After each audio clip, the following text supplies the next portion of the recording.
Hello, everyone. I am Aisha, and I'm a partner with the On-Time Training Consultancy and Services. I am a trainer and a mentor who's running several programs, the ACP, CPMAI, PBA, and PMP. And I'm also qualified with the same uh, certifications. So without any further delay, let's dive into today's session. Just a couple of ground rules and some expectation setting. We will stay on mute until and unless we are spoken to or we want to contribute. The medium of the session is going to be English. It's not a bilingual session. As we move along through the questions, I will put up the poll and you'll be responding through the polls. And that's about it. Anytime you want to contribute, just raise your hands and let me know. And today's session is on stakeholders and communications. In PMP, this is a very, very critical, these are very, very critical areas. And most of the candidates sometimes, just because the questions sometimes tend to create a very blurry, very gray area between stakeholder management and communication management. So that's what we are going to practice today. And hopefully this session would be helpful for all of you. Okay, with that, let's just dive into our first question. I'm going to be launching the poll. Okay, so we do have some mixed responses. Although a majority has opted for one of the options, but there are some people who have opted for other options as well. So if anyone would like to contribute and share their understanding, please raise your hand and unmute yourselves.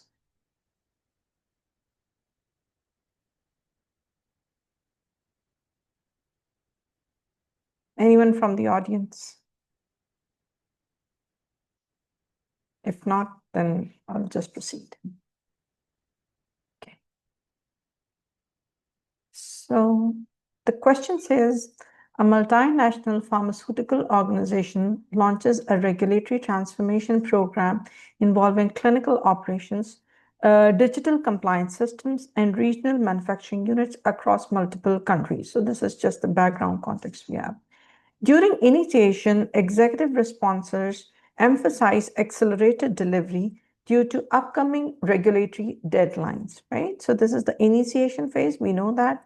And some key stakeholders want to accelerate the delivery because the deadlines are near.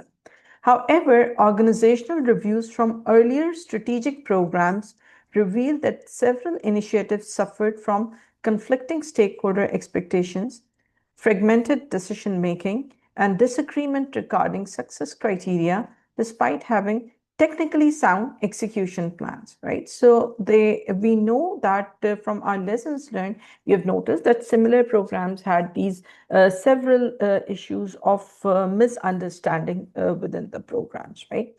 So this, reflecting back on the previous programs, this is something that the question invites us to do. What should the project manager do to avoid repetition of this issue in the new project, right?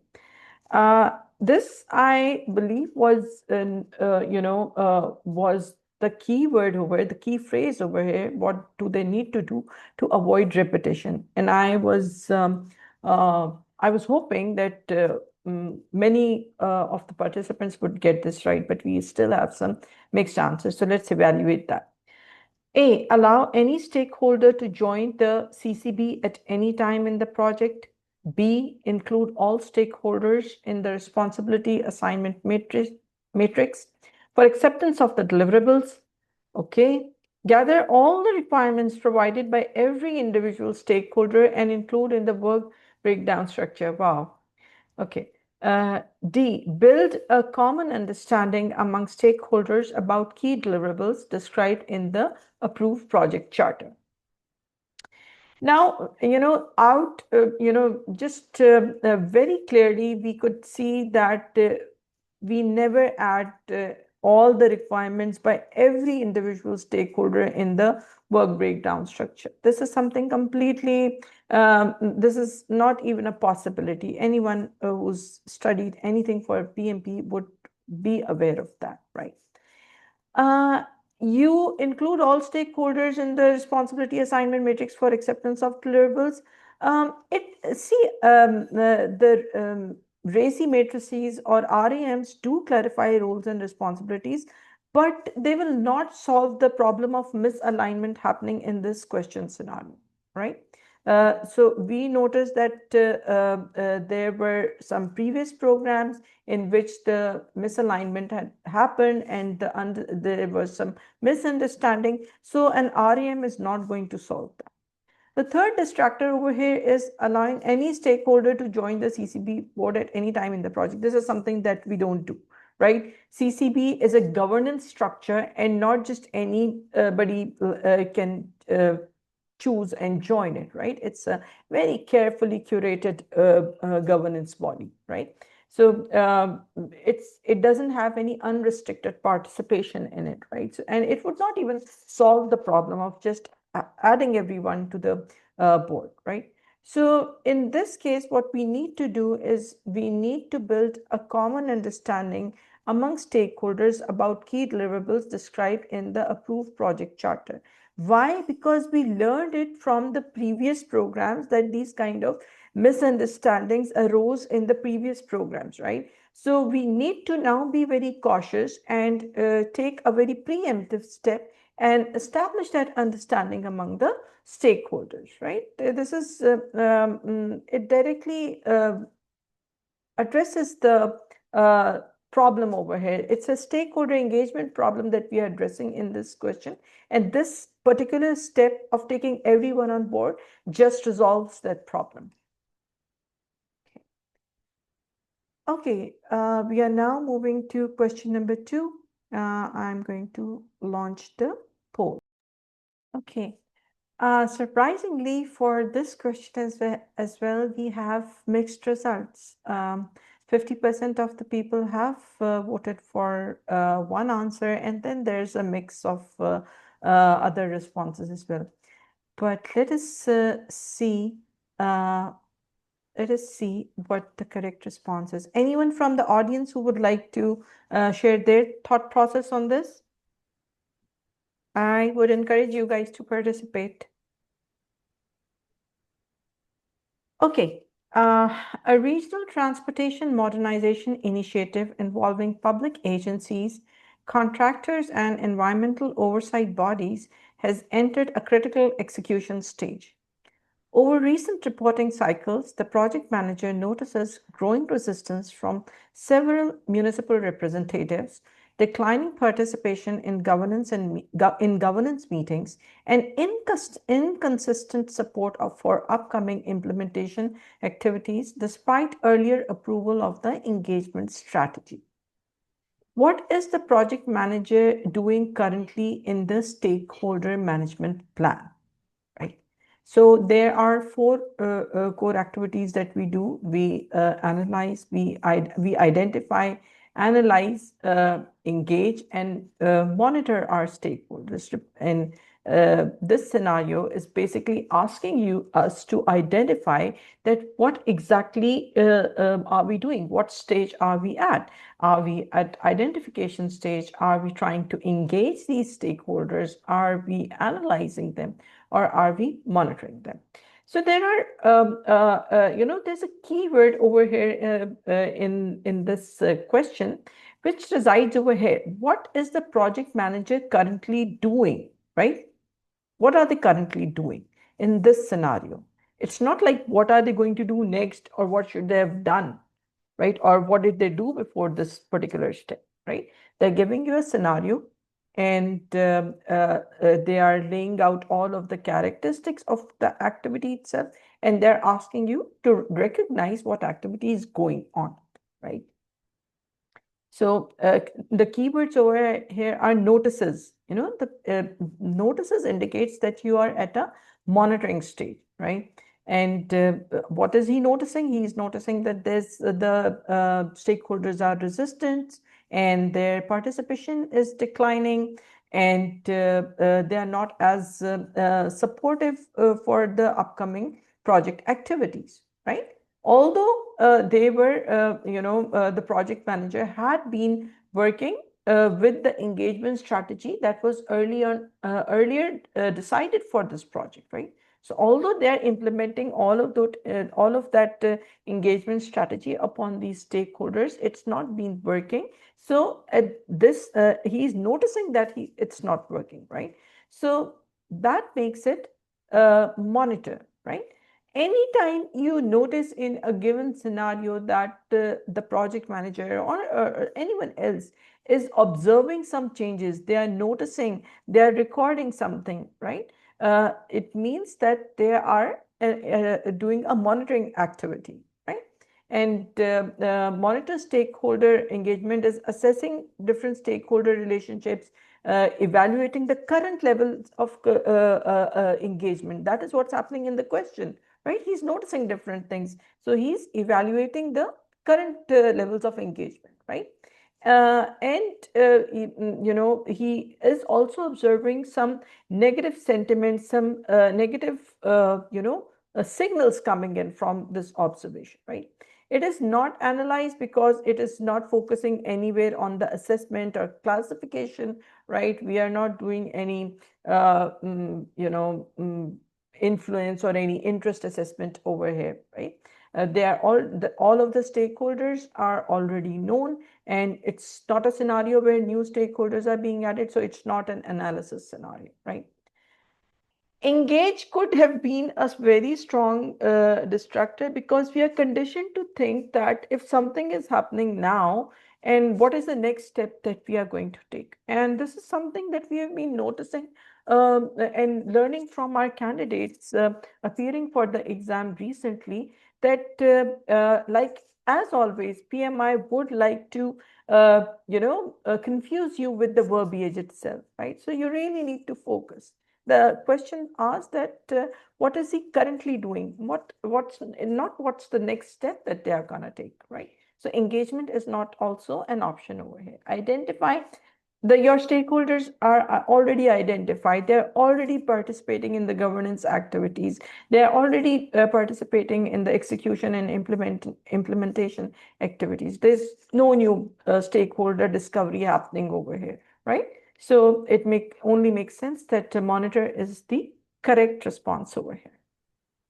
Aisha, I have a question. Though I selected this monitor thing, but what could have been possibly changed, let's say, or manipulated, as you were just saying, from the examination point of view, that it could lead us towards this engagement option, you know?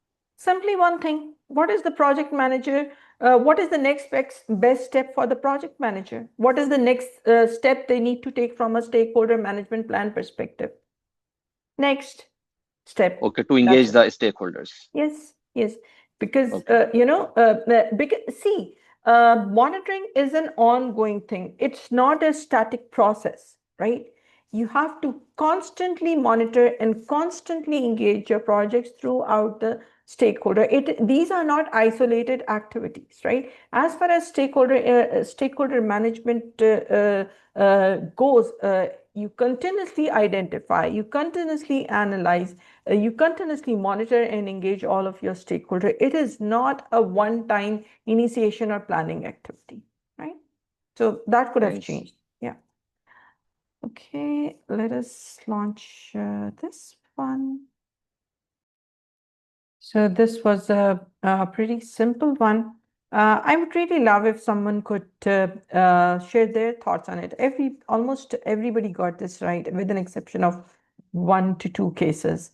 Uh, Anyone? The reason why I chose B was that it says like status information was interpreted differently by several group. It means like uh, communication was probably not clear or something, because buy-in represents a different thing, that they was unable to understand something. Mm. So that is the reason like I chose for B. I don't know if it is right or not. It is correct, but I just want to add over here that there's the keyword that you should notice over here was the dependencies between teams located across different regions were not consistently coordinated, and status information was interpreted differently by several groups. So this is the indicator over here, right?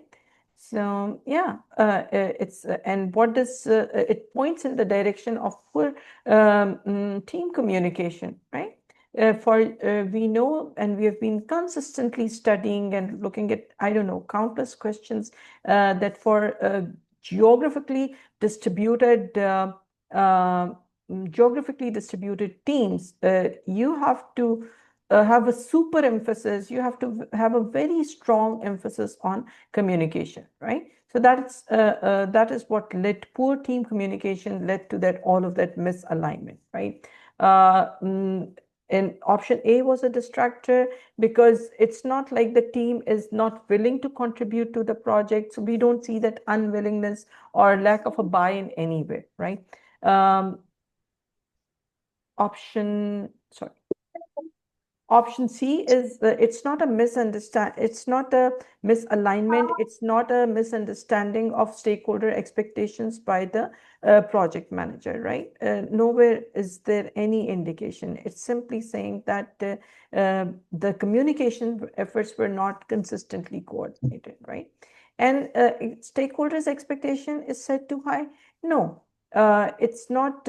Again, the difference in what was supposed to happen and what is happening is not because of the different expectation levels or any expectation setting issues in itself.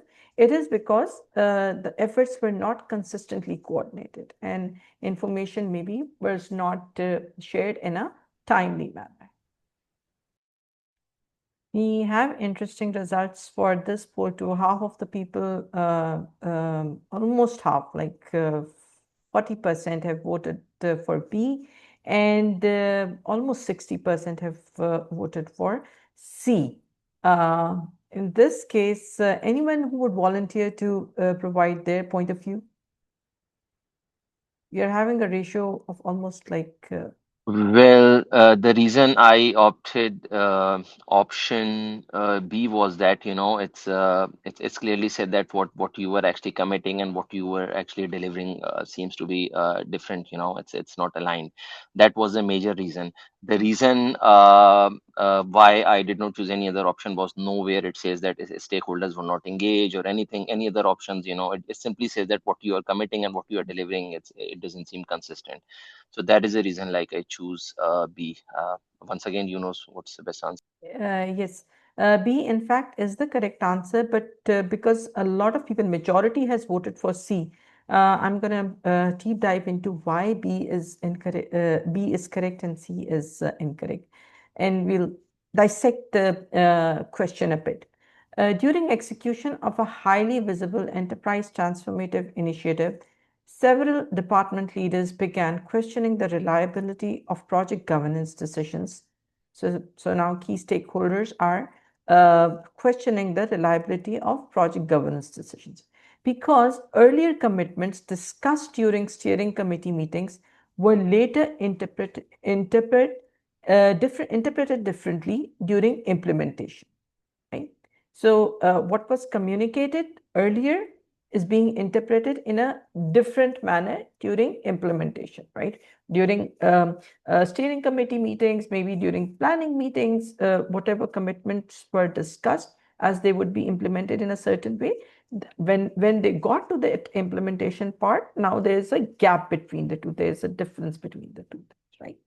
Over time, stakeholder confidence declined as a result of this gap, right, and this misalignment of what was supposed to happen versus what actually happened, right? Over time, stakeholder confidence declined and resistance toward, sorry, resistance toward upcoming approvals increased as stakeholders perceived inconsistency between executive messaging and project actions, right?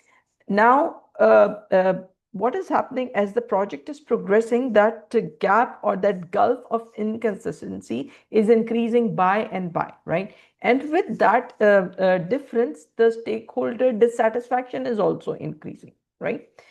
What should have the project manager done to better manage the situation, right? Responded to positive actions of the stakeholder to reward actions. Uh, it's in the question. There is no context that something is being rewarded or some positive action is happening by any of the stakeholder. So this is a completely this option is completely out of the way.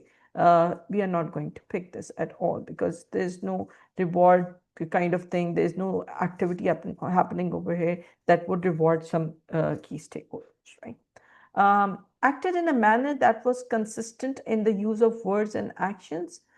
We just discussed that there's a gulf of what was decided versus what is being implemented now, right? What was decided during the initiation and now what is happening during the implementation. So there's this disparity, there's this misalignment between words and actions.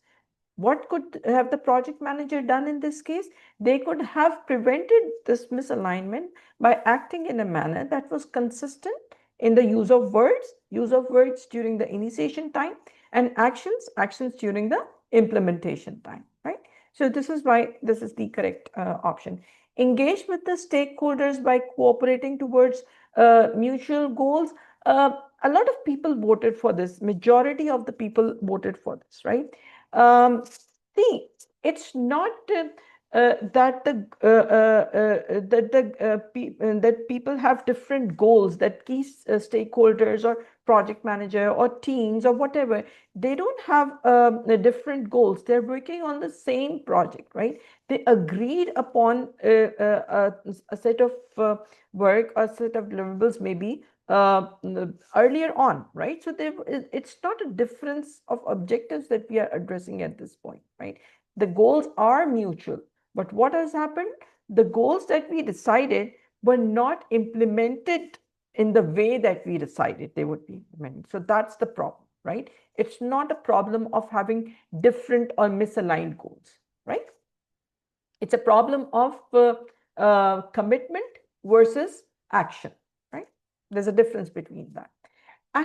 Acted based on power authorized by senior management. No, this would actually worsen the situation over here. If the project manager just says that, no, I'm just allowed to run the implementation the way it is going without addressing the concerns of the leaders, without looking at the situation, without monitoring the situation, that where did we slip?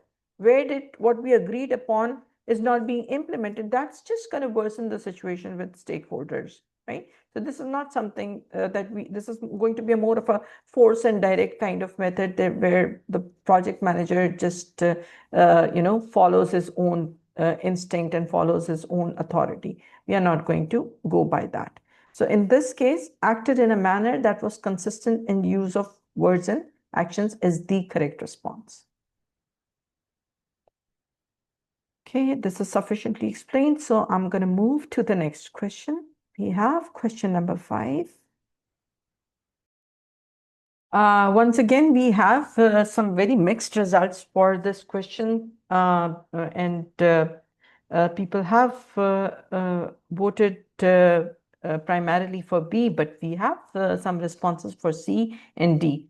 We don't have a single response for A, so at least, it's good to know that the most improbable option is ruled out.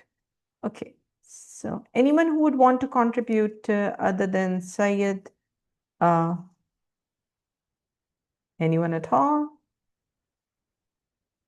Okay, I'm going to move with the explanation now. Let's look at the question. In a quarterly governance review, executive leadership expresses satisfaction with delivery performance and confirms that major work streams are progressing according to the plan. Okay, so they're satisfied. Please put yourselves on mute until and unless you're, speaking. Okay, shortly afterward, so they're up till this point, they're pretty satisfied. The leadership is satisfied, right? Shortly afterward, a highly influential business representative contacts the project manager and states that they were unaware of several recent implementation decisions and upcoming milestone activities, despite being actively involved earlier in the steering discussions. What should the project manager do? Before going to the answer options, let us dissect this question, right? We get a heads up that, okay, the background story is that everything's going smooth and well, and the leadership is satisfied, and up till the point that governance review meeting happened, right? It was a quarterly meeting, and up till that point, everyone was satisfied. Post meeting, a key stakeholder, the influential business representative is a key stakeholder. They get in touch with the project manager and they say that, hey, I did not know when did these implementation decisions happen. I was not in the loop, and neither do I know about all of the upcoming milestones that are going to happen. This is a surprise for me. And they're saying this despite the fact that they were actively involved in earlier steering discussions, right? They were an active participant before that quarterly meeting or some time back, right?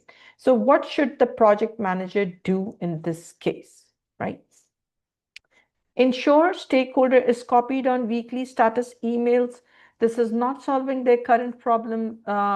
This is copying them on weekly status meetings does not help their problem. What about all the communication that they've missed? And what about the planning that they might have to do, looking at all of the upcoming milestone activities, right? Simply from an moving forward, copying them on weekly status won't solve the problem. Review and update the project communications plan. Let's think about it. Send the stakeholder a copy of the latest project status report. They just attended the meeting, right? And sending them, and they're, they have actively contacted the project manager. Just sending them the copy of the project status report does not solve that communication problem. That is the current status report. And although to a certain degree it may alleviate some of their concerns, but we are not taking if we are carrying out this action, we are just putting a band-aid on the problem. We are not solving it from a long-term perspective. We are not solving it through a strategic lens, right? So although some people did vote for this, that, okay, they missed on some key points, so let's send them the project report. As a short-term action, this might actually work, right?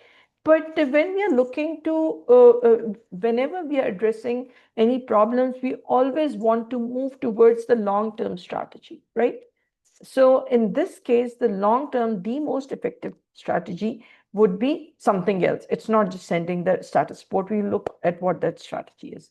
Invite the key stakeholder to attend the next project meeting. Yes, they're a key stakeholder. They'll always be invited to attend the meeting, right? Inviting them to the next project meeting is something, again, a future action, and it's an isolated action once again, right? It may not solve the problem at a deeper level. It would not address the core issue, right? Over here, let's try to understand the issue that you have this key stakeholder and they are unaware of some implementation decisions that were taken and some upcoming milestones. It indicates that there's a lapse in your communication, right? It indicates that your communication management plan is no longer meeting the stakeholders' information needs, right?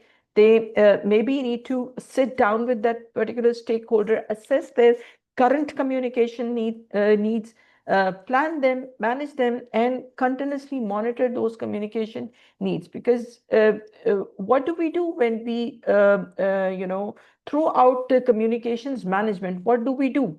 We make sure that our stakeholders are receiving the right information at the right time, in the correct format, in their preferred format, right? These are the things that we ensure through a communications management plan. So this situation is actually indicating that somehow the communication needs changed, and the project manager failed to capture those needs, failed to monitor those needs, and that is why this slippage even happened, right? So whenever there is a communication gap, whenever as project managers we are going to discover that there was a communication gap, we would review our communications plan and update it according to the stakeholders' need, or their preferred format, or or at the frequency they require it. They require the communications to happen, right? This is not a stakeholder engagement issue. Can someone tell me why?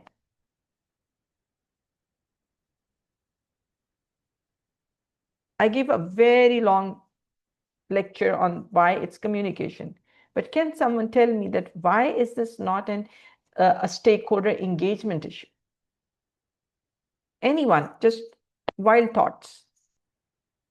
See, it's not an engagement issue because the stakeholders the stakeholders' attitude towards the project did not change, right? They did not suddenly became resistant to your project activities. They did not try to create any problems for you, right? Their engagement level did not change in any possible way, right? They did not become disinterested, right? These are, you have to notice the patterns. When do we actually engage our stakeholders, and when do we actually, when it's a when is it a stakeholder engagement problem, but when it is a communication problem, right? So nowhere in the question is it indicated that their stance on something changed, or they expressed something negative, or they expressed something positive, they got disinterested and all of that. Had that been a case, it might possibly have become a stakeholder engagement issue. But over here, they're just stating the fact that I wasn't aware that these decisions are going to happen and we'll have these upcoming milestones, right? So that means that there was a lapse in communication and not a stakeholder engagement problem. I've already briefed you on why the distractors are the distractors, so I'm not going to go to them again. But please keep yourselves on mute. Okay. So, but we need to think from an exam perspective that what is the difference between stakeholder engagement problems and and the communication problems. Okay, let us dive into the next question. This is question number 6. Okay, so again, we have some very mixed responses. The least votes are for, there's only one vote for distribute additional status reports. The others are fairly evenly distributed, almost equal votes for A, B, and C. Anyone who would want to explain their thought process on this one?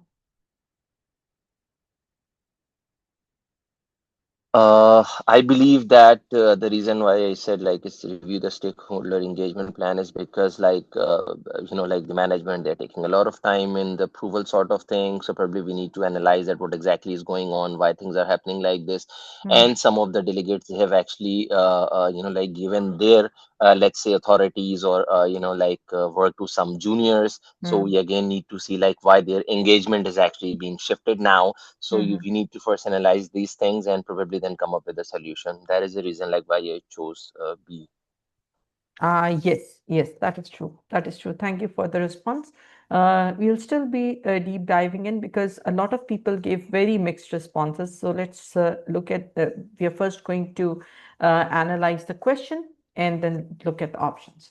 A project manager overseeing a regulatory transformation initiative notices that steering committee approvals are taking longer than expected, and follow-up discussions are becoming increasingly repetitive, right?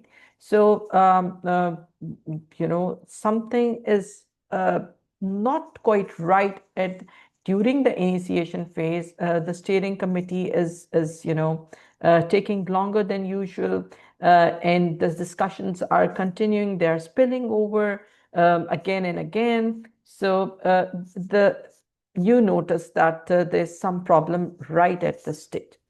At the same time, several stakeholders have recently requested additional dashboard metrics. Two regional managers have delegated meeting attendance to junior representatives, and a new reporting template was introduced after an internal audit recommendation. Despite this, the project continues to meet baseline schedule and cost targets. Okay, so between the steering committee's dynamism and all of that happening, there are certain things happening in the parallel as well, right? And see, if there's a reporting template, I know the audience would be thinking about the communications management plan, and if there are some dashboard metrics that are being requested. I know that points towards communication management plan, because any information radius, any dashboard metrics, any dashboards are themselves a way of communication. They are a communication tool. So it might cause an ambiguity whether this is a stakeholder thing, whether this is a communication problem, right? So those of you who have, I know people have voted for A, and this might have confused them, right? This might have confused them that there's a need for this information radiator. They have some, new reporting template and all of that. All these, things tie up to the communications management thing. But what is the bigger issue over here, right? We have to assess that, because the question explicitly asks us that what should the project manager do first? First is the bottom line over here. First is a keyword over here, right? So if you notice that if you compare the first problem, that the steering committee approvals are becoming late, are getting delayed, and there's a lot of discussion and spillover discussions following. So, and these, that steering committee are the key stakeholders, right? So they have a priority, right? Over here, that is a bigger problem, because that is something, there's misalignment is at an executive level over here, right?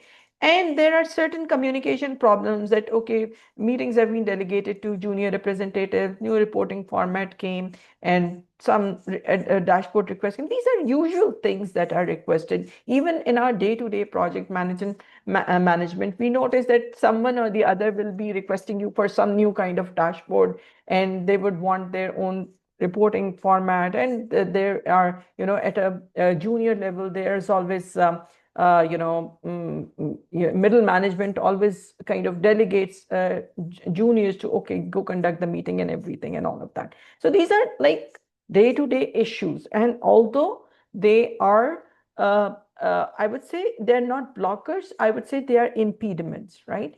But having your steering committee being dynamic is a huge problem in the context of the bigger project, and that should be your biggest concern at this point. That should be the problem that you should be addressing right away, at the first chance, at the first notice, right? So what should the project manager do first, right? They should review the stakeholder engagement plan, right? Over here, the format, the report format, the dashboard and all of that, that is secondary, right?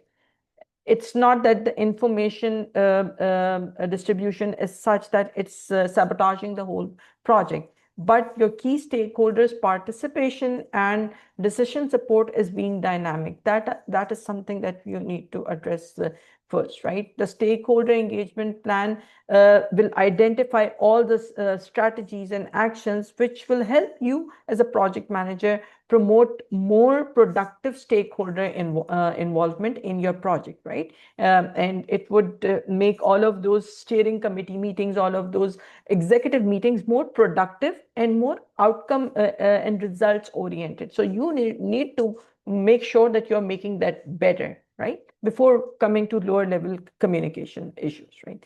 Review the communication management plan. As I already explained, those were the distractors over there, the meetings being delegated to assistants and the request for the format and the dashboard and all of that. Those are smaller problems, right? It's not the core problem here over here, not the first problem that the project manager should be addressing actively, right? Escalate the concerns to the project manager. Escalation would be a premature thing at this point, without assessing the situation, that why that dynamism is happening, why the executive committee, the steering committee is being dynamic, and they're having all of these, you know, um, long-term discussions, right? Without getting to the bottom of it, you're not going to escalate it to the sponsor, right? Distribute additional status reports to all stakeholders. Again, this will just, compound the volume of your communication. It would just bloat up your communications without solving the core problem, right? Which was the stakeholder engagement over here, right? Okay, let us move to question number 7. Okay, so we do have about 70% votes for option D and no votes for option B, and just a couple of votes for option A and option C. Anyone who would want to contribute to the session and share their thought process? Okay, I asked the same question earlier, and probably this is the best time for me to reconfirm this thing, because it says that a critical, it was a critical thing, right? Critical work package, and without the information of the manager, that person was assigned somewhere else earlier. So that is the reason, like, why I chose this option C. The reason why I did not select the option D was that, which I actually asked this question in the group as well. If it would have been an non-critical kind of issue, then we would have gone to see the impact and then discuss it with the functional manager. Probably you can elaborate it later. Okay. Anyone else who wants to, like, anyone who has chosen D and they would want to explain it? I feel like whenever there is an option, I have learned this thing by doing multiple questions, that whenever there is a question and it says the first, and we have to first review the impact of that particular matter, and then we will have to take the next action. So that's why I've gone for the option D. That is correct. That is correct. But let me thank you, Hasib. Thank you, Sayed. Let me, again analyze this for you guys. An integration milestone is approaching when the project manager notices that a critical work package has stopped progressing, even though the assigned specialist had confirmed their availability earlier in the week. Right. So some critical activity is being paused because something happened. Right. So after investigating, and what happened? After investigating, the project manager learns that the specialist's functional manager reassigned them to an urgent operational issue. So notice that they were taken off from a critical task and now they are working on an operational issue without informing the project team. The reassignment may affect dependent activities, but the full schedule impact is not yet clear, right? So there are, like, some clues in the question. Yes, the activity is critical, and we know that this scenario is predictive, right? It's not an agile one because there's the resources being moved from the project to some other task, which is a very common scenario in functional environments, right? So we know that this is a functional environment, and the project manager knows that this resources reassignment may affect the dependent activities, but the full schedule impact is not yet clear. They do not know the full impact of the action yet. What should the project manager do first? Whenever we are going to address a problem, right? we are first going to analyze whether it's a critical activity, whether it's, and more so for critical activities, right? Because disturbing a critical activity may have a lot of repercussions. Some baselines may be disturbed, right? So whenever a critical activity is disturbed, the first thing that we need to do is analyze the impact, right? So we are talking about the first action that the project manager needs to take. Some people selected A, check the resource calendar to find another team member. No, this is a critical work package and we know that a specialist is working on it. So we cannot just transpose this this task or this work package to another resource, right? Because an SME is required over here and an SME had been working on it. So this task could not be just transferred to any other resource, right? So this is wrong. Report the situation to the project sponsor and executive management. This would be an extreme action. It would be bypassing the functional manager. It would question their authority. It would create collaboration problems. It would go against all of the PMI rules of engagement, right? All the rules of stakeholder engagement, it would go against that. So you're not going to escalate it. This is not an escalation situation over here, right? Communicate with the functional manager and request the return of the key member. Okay, I do understand that why do we want to go for communication, because we know this is a critical task and everything, right? But if step into the step into the project manager's shoes, Sayed, and suppose I'm the functional manager here, right? You come to me, hey Aisha, I want that key member back. They're working on my thing. It's very important. And my question would be to you, like, how is it so important? Why is it more important than that operational fix that we need right now?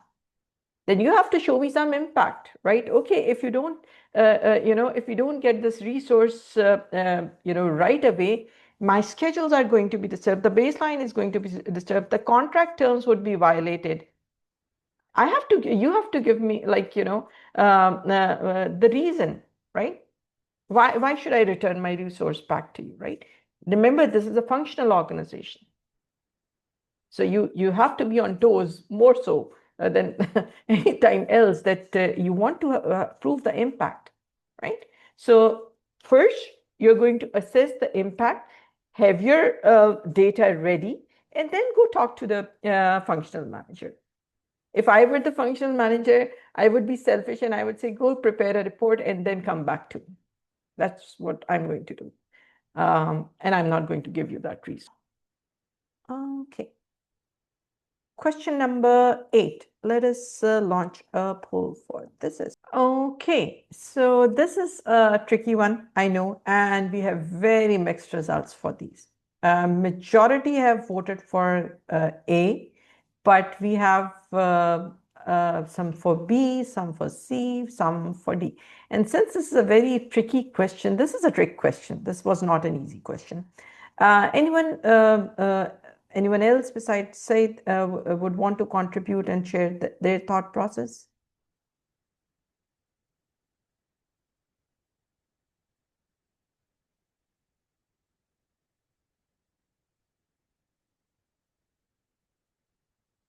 Okay, let us sorry, did we have someone else? No, I said, can I? Okay, sure, go ahead. Okay, the reason. Just a minute, Said, someone Sure, else has raised their hand, so let's sure. give them a chance. Yes, Ans. Yes, am I audible to you? Yes, you are. Perfect. So actually, I was confused in between option A and option B, but I would firstly go for the elimination approach. Mm-hmm. Okay. So we know obviously the release approval is at risk, and the operational lead wants that delaying the release will cause the team to miss the committed deployment window. So his Mm-hmm. priority is obviously to go Mm-hmm. for the release as soon as possible.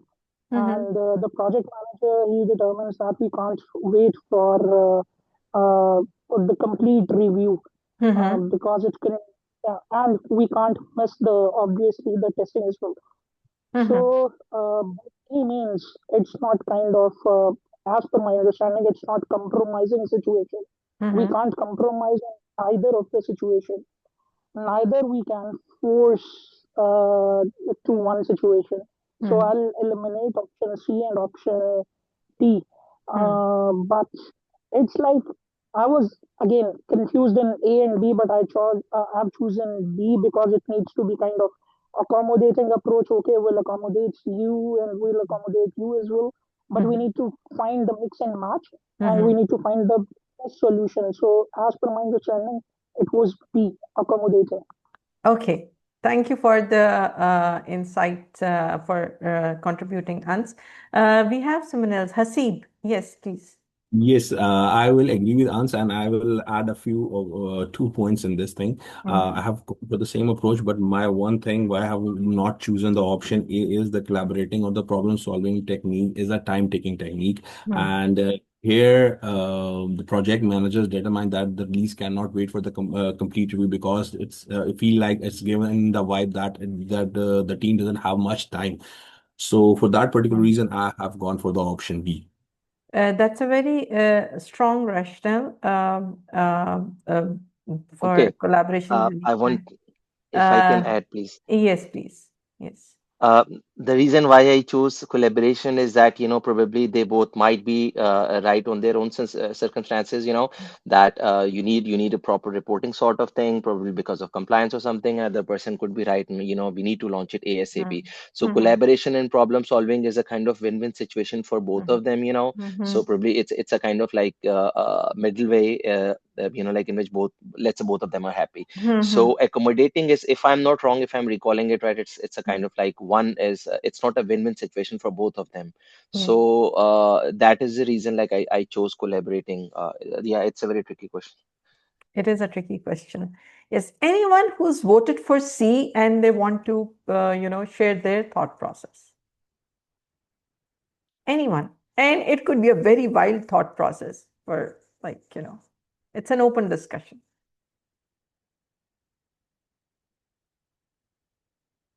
I know some people have chosen C.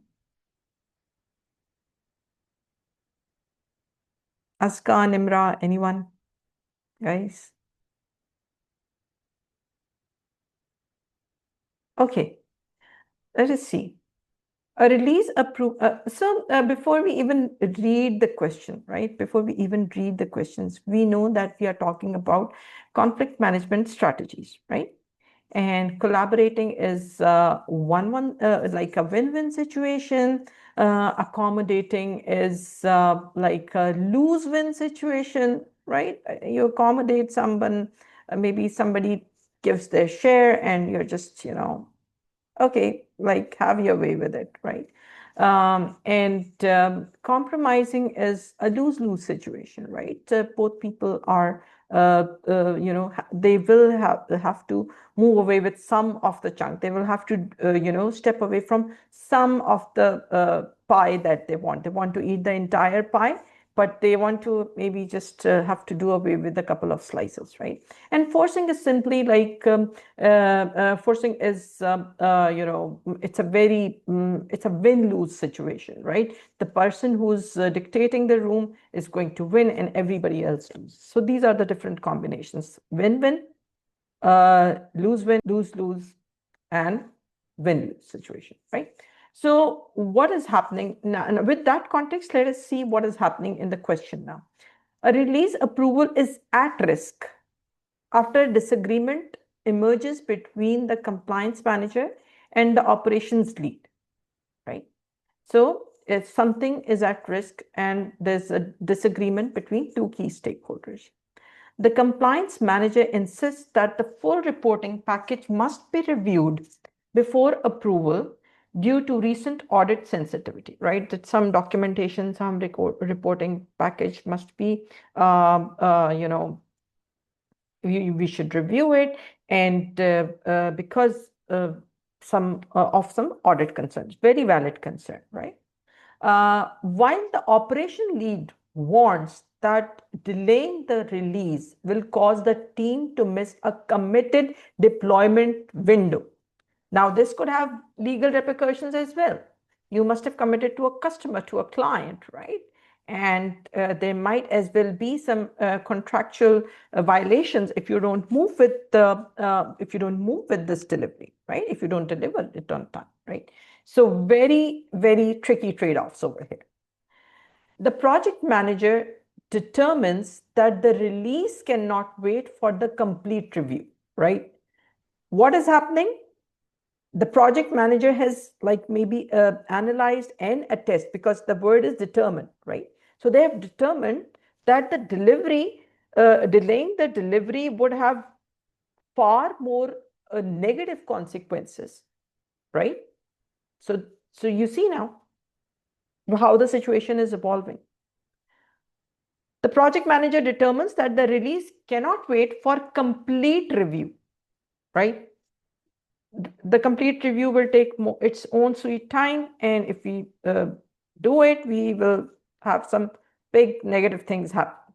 But ignoring the compliance concern could create governance risk.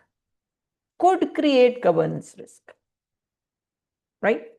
So what is happening over here? Now do you understand? Now does anyone understand that? So see, if in the question had they if there words like mandatory thing, and if there words as mandatory or compliance requirement, those kind of words had been in the question itself, compliance requirement, mandatory submission of document, right? What are the little clues over here, right? The reporting package must be reviewed before approval due to recent audit sensitivity, right? Audit sensitivity, right? Not a requirement over here. Not a compliance requirement explicitly spelled out, not mandatory action explicitly spelled out, right? And in the second line, come to the last part of the question now. Ignoring the compliance concern could create governance risk, right? So it has not created the risk yet. And whenever there is a probability that some risk would be created, what do? We assess, we balance, and we take resolution steps, right? So we'll do that when it comes time. So which conflict resolution approach should the project manager suggest in this case? Someone have to lose something. Even if they are willing to collaborate, even if they want to collaborate, and this maybe they actually want to collaborate, but the situation is such that a win-win is not possible in this case. Someone has to give some piece of the pie to the they will have to lose something, right? Maybe the documentation that is going to happen, maybe that would need to be adjusted a bit, because there's an audit sensitivity and it could create a governance risk. It is not saying that it would, or there's a compliance requirement, or it's mandatory, right? So you have that wiggle room over there. You have that you may move a bit here and there, right? But the release, cannot be, completed without it. So maybe release might also have to be delayed by just a little bit, maybe within the buffer period, and the documentation may also have to be adjusted to accommodate, right? So both of the parties over here would not get 100% of what they are expecting. They would lose in one way or the other, right? In some little chunks, they would still be losing, right? So that is compromising, right? The compliance manager and this operations manager both have concerns, but their concerns cannot be fully satisfied. Whenever you're going to take any, you're going to choose any conflict resolution technique, it will depend, the choice would depend on importance and intensity, time pressure, power these people have, relationship needs of these two people. And over here we have equally, like they are of equal standing. It's not like a low priority stakeholder or a high priority stakeholder, right? And whether you want the resolution is, it's a short-term one or it's a long-term one, right? Over here, what's the pressure? Time is the pressure in this scenario, right? Because if you miss the window, then you're gone, right? And compromising, reconciling, it would be looking for trade-offs over here. Like some parties would disagree, but they will have to like wiggle a bit, right? Why is it not collaboration? See, collaboration will incorporate multiple viewpoints and they would come to a consensus or something of the sort must be indicated in the question that both the parties have come to a consensus, right? Right? Which is not happening, right? When there is enough time and there is enough trust between the two parties, that's when collaboration happens. What is the situation over here? It's a time sensitive issue. And both, I mean, there is no way that both the sides would be like sitting and like, fulfilling and reaching to a consensus. So there, some trade-off needs to happen in this case, right? Accommodating would mean like accommodating is also conceding one's position, right? Like I give up something. Just Hasib is a this thing. He's the compliance manager, and I am the operations manager. And I would say, okay, maybe let me talk to the client and see if I can, okay, I'm ready to pay some penalty, some extra charges, or some like whatever, and then let's delay the timeline a bit, right? And I'm giving up my my desirable result in this case, partially maybe giving up the desirable result, right? So if it was a minor agreement, and accommodating is usually practiced for minor disagreements, right? Or if the relationship is more important than the issue itself, right? If there's some kind of a tussle in between the team members, and if you want to keep the team coherent and all of that, so know when to use these techniques. Not just know these techniques, but when to use, like when is what technique used, right? So accommodating you use when it's a minor disagreement and relationship between the two stakeholders is more important than a timely decision, right? So in both in both the cases over here, the operations manager plea and the compliance manager plea, it's more important, right? So just one side giving up, one side cannot give up in this case. So that is why it's not going to be accommodating. Forcing would be like imposing the project manager's decision or one person's decision on another. That is not even a question over here. Everyone gets this right, and everyone now understands that why is it compromising, or do we have more questions or anything? It's important. So over here, nobody, both the parties are not winning. And I gave you a big, explanation on collaboration is something. It's more effective when there is trust and you have enough time. You have time to collaborate. Collaboration requires time. It's not that you and I are going to sit on the table immediately and agree.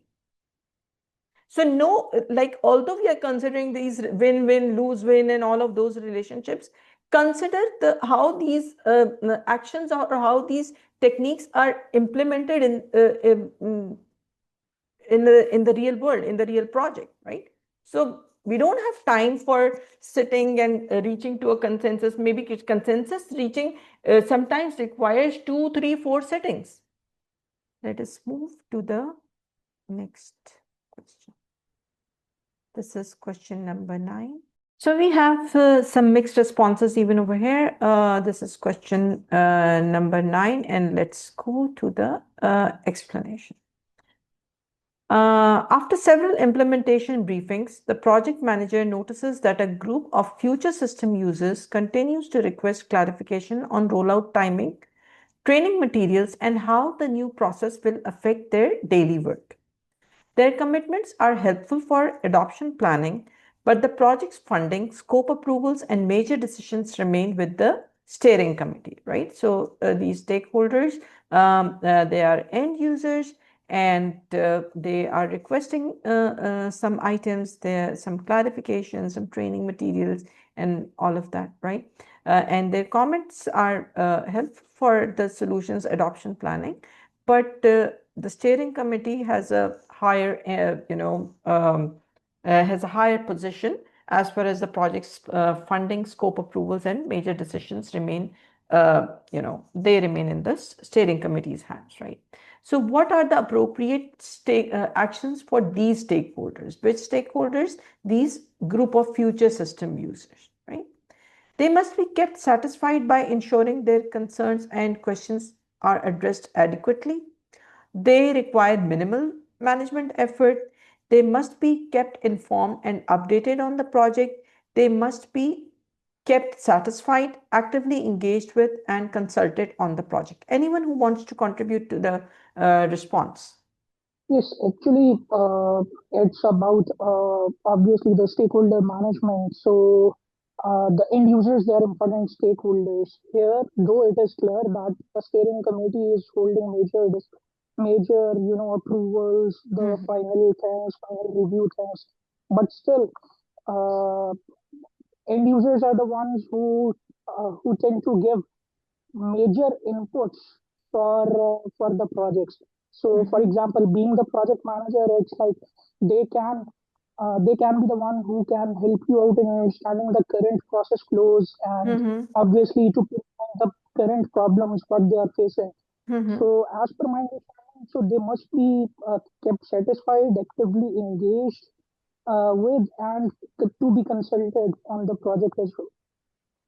Okay. Thank you, Ans. Anyone else having, that's a very good point, Ans. In fact, that's a very good point. Anyone else who's thinking differently? I was having a bit difficulty, I'll say from my side is because Mm-hmm. like we are talking about earlier about the users, and Mm-hmm. then in the last line we are talking about the steering committee members. So from Mm-hmm. that perspective, I was thinking if it is a high influence, high power one, then we Mm-hmm. actually need to satisfy them, like with this stakeholder grid thing. So, and I couldn't find that thing, so I'm a bit confused in this question actually. So that is how PMI is going to test you. This question is about the power influence grid and the power interest grids, those stakeholder engagement grids that you're talking about, right? Um, uh, See, we have, let's look at the question again. So there are some future end users, future system users, like unsaid, right? And they're requesting what? They're requesting, okay, what will be the rollout timing? What will be the training materials? How will the new process affect their daily work? These are all important things, right? And these questions will actually help in adoption planning. Whatever solution you are developing, they will help in the adoption, in planning that adoption by the end users, right? We have to come to it, right? But what's the what's the more important stakeholders over here? The people upfront who are going to fund the scope, fund the projects, approve the scope, make major decisions and these people are in the steering committee, right? So at this stage, right? At this stage, right? This is implementation briefings, right? What is the stage? There are some implementation briefings going on, some project updates happening while the project is still ongoing, right? The project has not reached out its closing phase, right? And all of that. So looking at the scenario very holistically, what are the appropriate actions for these stakeholders? First, let's identify what these stakeholders are. These stakeholders, when they're referring to these stakeholders, they are referring to the future system users, right? Not the steering committee, right? So they come in the future and you have not reached that point. you are still, phases away from the closing, and rollout will progressively be elaborated during that particular phase, right? The training materials, what do we need, and the how would it fit in their infrastructure, and what would be the rollout timings, to be very specific. These things come towards the more of a closing part of the project, right?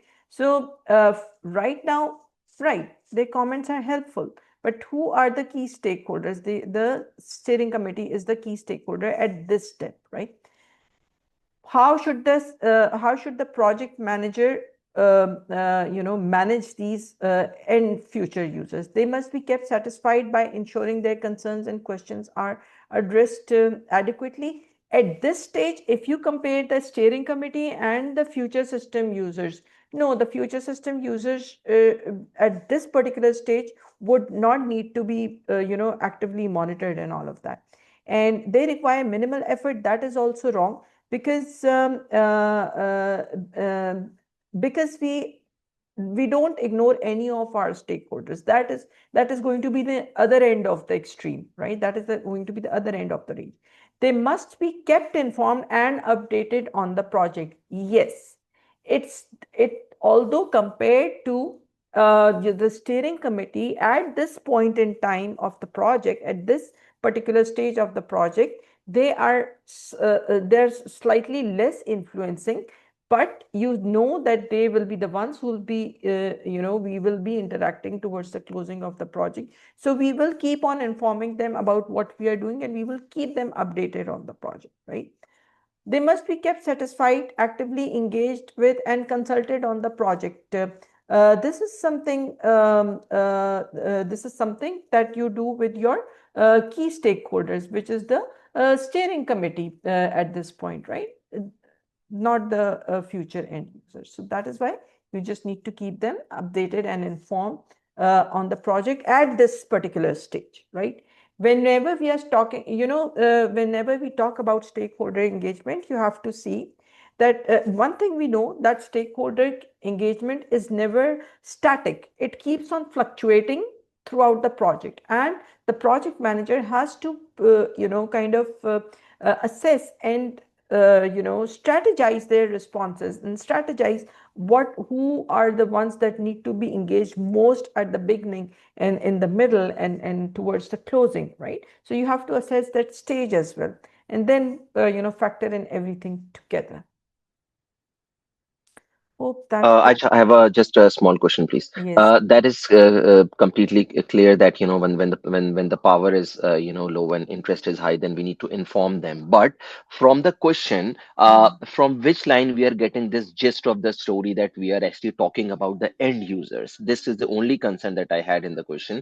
Like, are we talking about that steering committee team members, or is it just like the end users? That from which line or from which angle we actually got this thing? The first line, the project manager notices a group of future system users continues to request this, right? Their comments are helpful. Whose comments are helpful? The future users' comments are helpful, right? But the project's funding, scope, approvals, and major decisions remain with the steering committee.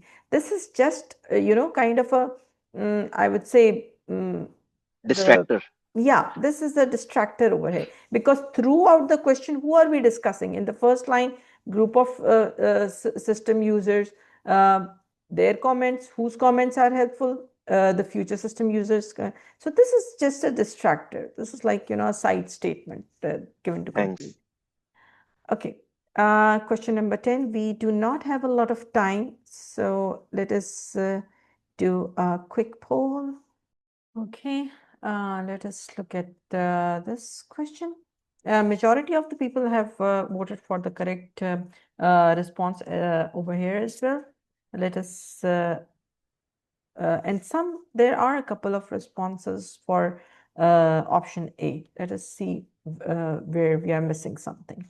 A planning workshop becomes tense when several stakeholders question why the project team is proceeding with the proposed approach, while other organizational initiatives are still competing for resources. So they are having some kind of a disagreement that on the project approach, and that a particular project is following.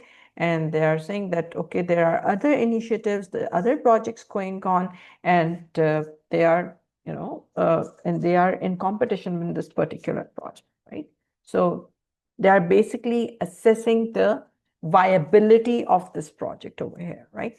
The discussion shifts from planning activities to whether the project is still the right use of organizational effort at this time, right? Whether you have a strong business case for it, whether it's viable, whether it fits our organizational strategy. That's the question that has become, right? They were, looking at having some planning meeting, but the discussion then steered into questioning the project's viability and questioning the project's need, in fact, right? So what should the project manager do next? Okay, whenever a project's need is in question, what do we do? Refer the stakeholders to the scope management plan. The scope management plan would have details of what work you're going to do, how it's going to be done, and how it's going to be monitored, and all the WBS and all of that, the baseline and everything. That's going to go in the scope management plan, right? How the work is going to actually pan out throughout the project duration, right?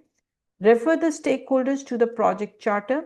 Yes, that's a good option, because project charters tell us why the project exists in the first place, right? There are a lot of things that a project charter enables, and this is one of them, giving the rationale, giving the reason why we are undertaking a particular project, right? Invite the project sponsor to join the meeting to address questions, not as a first step, right? Yes, the project sponsor actually gives a green light for the project to initiate, for the project to, to be executed and all of that. But this is not the first step the project manager is going to take, right? Since there's a disagreement and people are questioning the feasibility of the project, how it's fitting the organizational goals, why is it prioritized over some other initiatives. So you need to provide proof for that first, right? And where would you find that proof? That proof would be found in the project charter. Ask the PMO to provide necessary documentation. No, not as a first step. You have the project charter. Why would you want some extra documentation, right? Maybe if it's like, then they want to go into some details or some reports and all of that, that's when you go there, but not as a first step, right? So you don't invite the sponsor as a first step. That would be escalation. You don't go to the running to the PMO that give us all of these detailed reports so we can satisfy stakeholders, maybe later on, but not as the first step, right? The very next thing that the project manager needs to do in this case is direct the stakeholders to the project charter.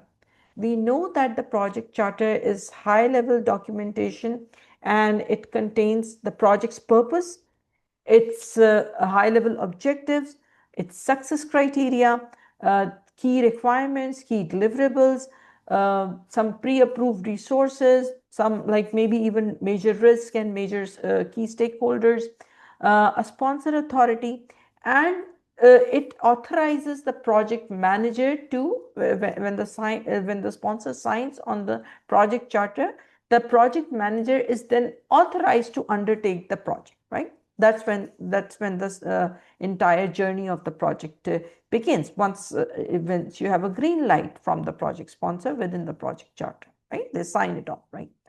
And this artifact is very important for creating a common understanding of what key deliverables are, what objectives this project's going to achieve, how does it fit into the broader organizational strategy, the roles and responsibilities and all of that, right? Directly taking them to the scope management plan, it's will not justify that. Why do we even need to execute this project, why this project is chosen in the first place, right? It will, just the project scope, the scope management plan will explain what your project scope is, how it will be defined and validated and controlled and all of those things, right? I have already given you the reason why inviting project sponsors is not a good idea. This is a direct escalation step, and without giving the proof of through the artifact, you won't do that.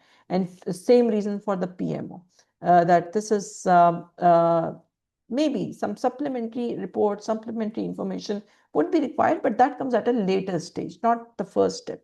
First, you're going to provide them the project chart. Okay, we are on the second last question of our session. Surprisingly, 50-50 votes for A and D. One is the correct response and the other is an incorrect one. Okay, anyone in the room who would want to share their response and why they've chosen it?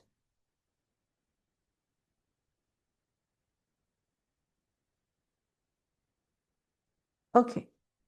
A scope-related decision is finalized after a review cycle, right? So the decision has been finalized. But one senior business representative later explains they were not aware for the decision-making meeting and only learned about it after downstream work had already begun. So they were absent from the meeting and they were not informed or something like that. There was a communication gap, and they learned about it when during the implementation, right? During when the work actually started. The matter is corrected without further impact. So maybe the project manager was able to rectify it and they were given the appropriate reports and all of that, and that was fixed, right? So the matter is now resolved. What should the project manager do next? Update the lessons learned, add the business representative to RACI chart, report the situation in the assumptions log, or record the incident in the best practices log. 50% of the people chose best practices log. Okay. Yes, we would actually update the lessons learned register. Why? Because there was an issue and we read the question, the issue was resolved. And what would be the next step whenever you're resolving an issue? What do? We update the lessons learned register, right? They could have, they would update that how could this communication gap could have been avoided and how to prevent it from recurring in the future, right? So your lessons learned register, the other day I was also talking to some of the candidates, is not a one-time activity. It is, you don't just come back to it at the closing stage of your project, right? You keep on updating it whenever you're learning any lessons or whenever you're resolving any issues, whenever some kind of process may have worked for you, you've figured out a more efficient way to do something, whenever at whatever stage of the project you are in, right? So you are going to update the lessons learned register in this case as well, right? And it is created early on in the project and updated throughout, not just the end, right? This is a common misunderstanding that people have. And what do we add to the lessons learned register? All the challenges, problems, all the risks that were actually realized, in this case an issue, opportunities, or any other learning, any project learning in fact, right? RACI is a responsibility assignment, a type of a responsibility assignment matrix. And over here, just assigning that particular stakeholder and giving them a position in a RACI chart doesn't solve the problem. The problem has already been solved, right? So we just updating the RACI chart now wouldn't matter, right? So we go and update the lessons learned register. Report the situation in the assumption log. See, assumption log is all about assumptions and constraints throughout the project, right? this issue over here that happened, that gap in communication, and then it was resolved, is not an assumption, right? And it is not a kind of thing that you would need to validate, right? So it is about a communication failure that happened, and that was fixed, and now you add it to the lessons learned so that it would not occur again. Record the incident in the best practices log. There is no such thing as best practices log. It is a made up artifact. A lot of times PMI is going to do that. On the exam, you will see artifacts that do not exist in PMBOK, right? So be aware of this one, right? It's a made up artifact. We don't use any best practices log for documenting lessons learned. We only document it in lessons learned. Okay. Finally, the last question of our session.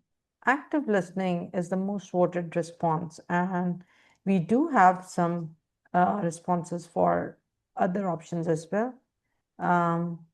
Anyone would want to contribute to the response, please?